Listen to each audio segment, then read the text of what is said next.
The following video has three parts to it that I'd like you to have a good look at, please. The first one relates to a model of change that we use with the leadership team, and that we'd like all the teams that we are putting together this term to use to plan their work across term 2 for the professional learning sessions. The second part of the video looks at the 4 different teams and describes the work that we have prepared for those teams as a starting point. And then the third part of this video talks about how we might be able to use that Ambrose model to plan for the work across this term that each team will be doing, and it provides an example of one of the things that we'll be focusing on, which is evidence-based practice. I hope this explains the work for this term and you enjoy the video. The model on the page shows the Ambrose model of managing complex change, and what this model helps us do is ensure that our change is successful. If there are certain aspects missing from the change model, then you are not likely to have successful change. The top item there includes the 5 key ingredients to ensure you have successful change. They are that you have vision, that you have skills, develop skills of your staff, that you have incentives as necessary, that you provide resources, and then there's a clear action plan. And if you do those 5 things, then you're going to get your change happening, and happening well with staff focused and happy with what's going on, because they've got all the necessary elements in place. If, however, in a change plan you have things missing, then you're going to have some problems. And if we look at this scenario here, this particular, the second item creates confusion when we don't have a clear vision. So in this case, the vision's missing. They've got everything else in place. They've got skills, they've got incentives, they've got the resources and an action plan, but there's no clear direction made, and so as such confusion arises.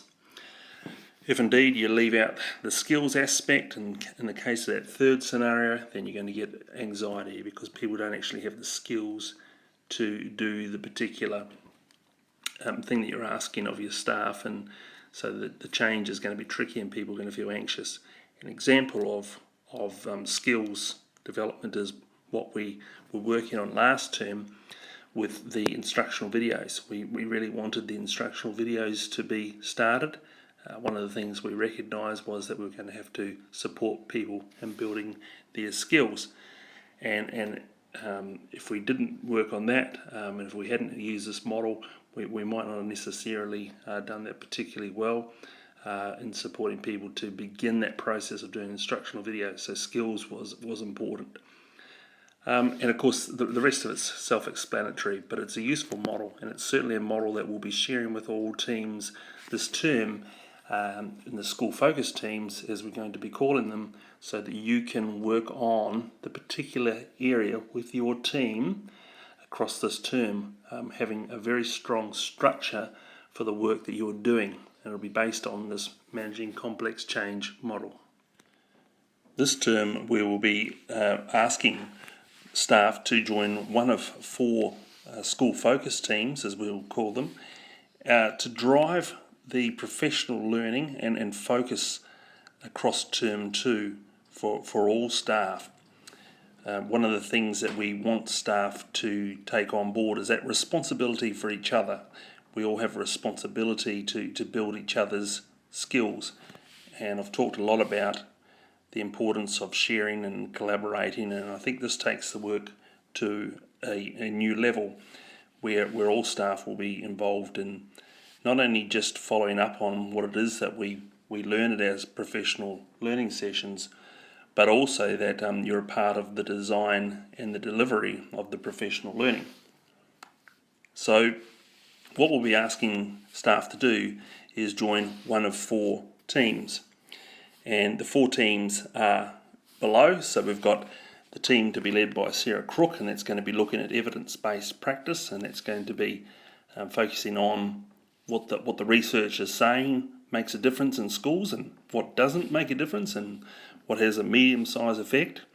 And really we're looking to build our collective knowledge of that and ensure that we're interpreting that research well and making sure that our practice at Swan North Primary School reflects that. And if indeed it's not reflecting that, then what do we need to learn, know, change in our practice to see that happening? The second team will be with Sarah Everett, and the focus with this team will be comprehension, following up from our curriculum day on comprehension.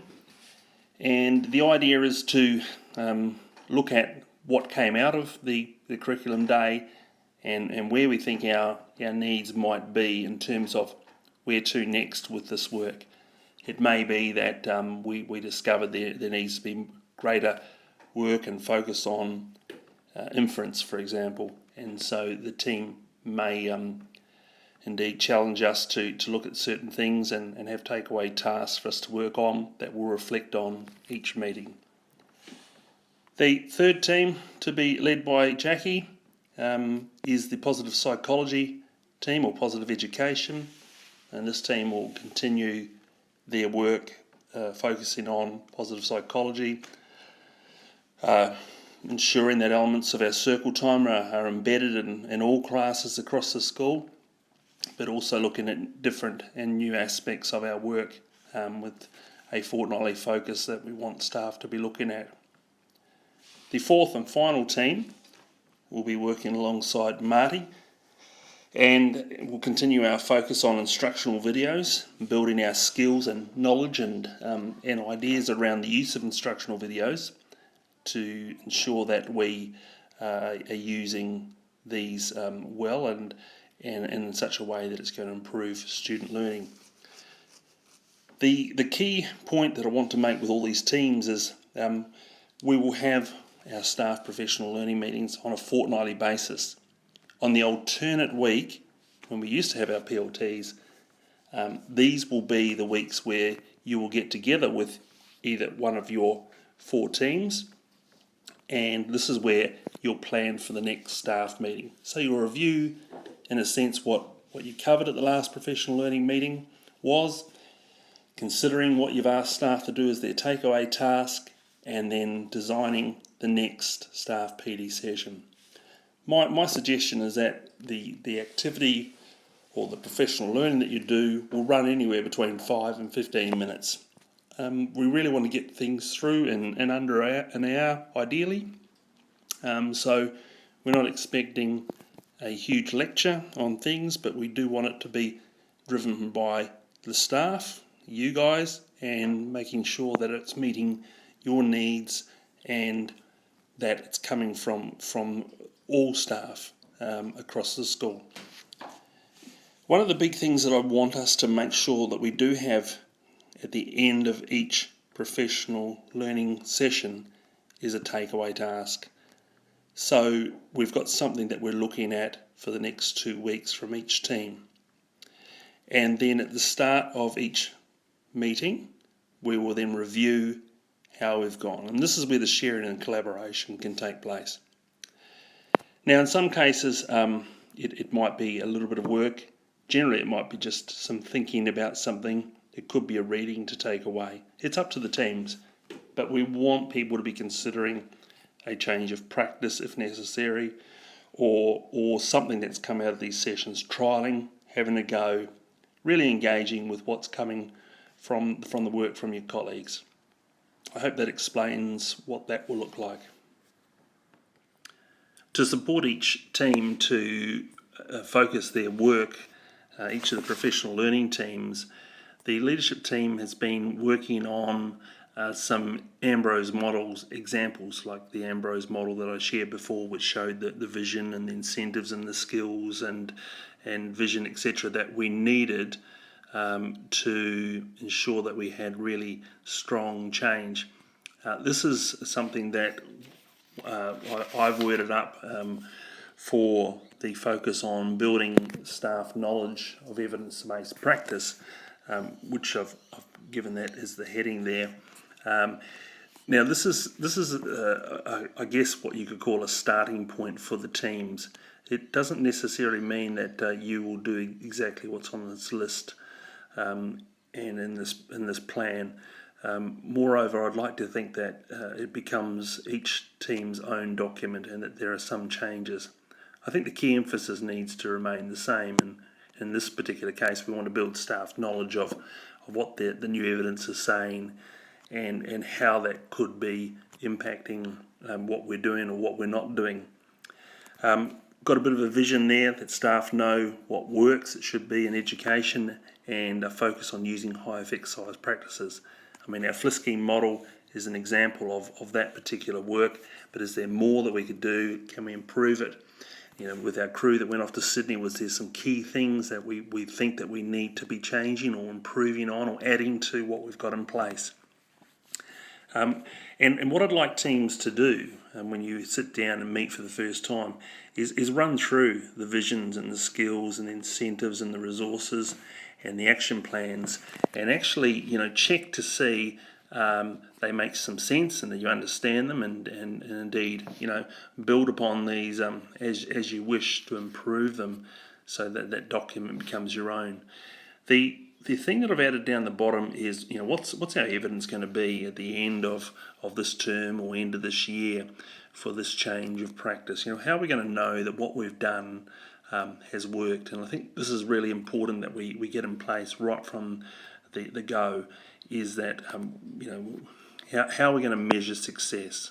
It's all very well doing some things, but again, like as a teacher in the classroom, you know, what's the success criteria? How are we going to know if we've been successful? So I'd like teams to really think about what that will look like and how we're going to measure it. You know, what's our initial assessment or what our initial data, and what's the end data going to look like? So that's it in a nutshell. We want teams to use these documents, and there's one for each of the four focus areas that we've got this term. And you know, if you can then have a look at making sure that we've got all the aspects of a good change model in place, I hope and I trust that then that will drive your work. Then I think the key is going to this last one here, the action plan. You know, what are the steps and what comes first, what comes next, what comes after that to put this work in place.